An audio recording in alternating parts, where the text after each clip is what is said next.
Le bateau ivre, Ophélie, impossible bien sûr de citer l'ensemble des poèmes d'Arthur Rimbaud, mais une chose est sûre, tous sont des classiques de la poésie française, sans parler de certaines citations, dont la fameuse « On n'est pas sérieux quand on a 17 ans ».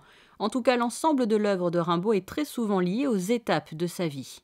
Comme a dit Verlaine, à propos de Rimbaud, l'âge auquel on n'est pas sérieux, hein, il écrivait rieux, R-I-2-L pour faire la rime, mais c'est un âge où l'on a envie d'écrire soi-même et où Rimbaud joue vraiment son rôle de déclencheur. Alors il a déclenché, hein, c'est-à-dire révélé à eux-mêmes de grands poètes comme Paul Claudel.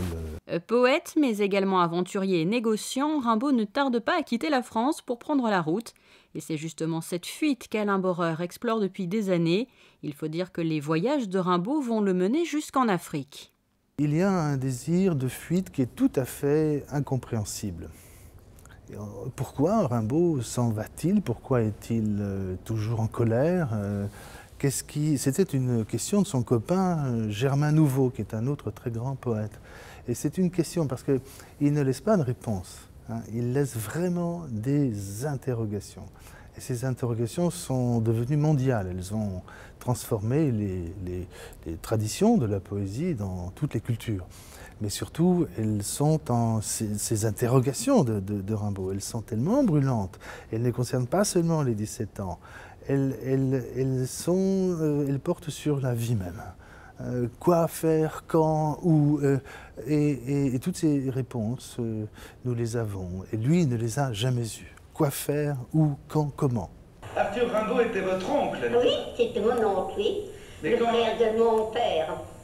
Et quand il est mort, vous aviez 6 ans. 10 ans. Et plus d'un siècle après sa disparition, l'influence d'Arthur Rimbaud est toujours très présente, en France bien sûr, mais pas seulement.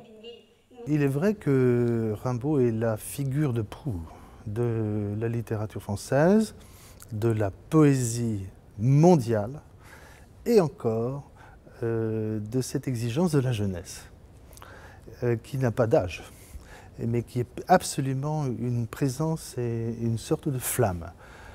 C'est ça qui fait que Rimbaud figure, j'en souris, vous en sourirez, sur les bouteilles de whisky au Japon.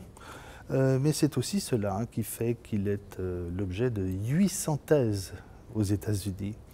Et que non seulement il était présent dans les mai 68 de toute l'Europe et des États-Unis, mais aussi dans les grands questionnements de ce que les Américains, par exemple, appellent la Beat Generation.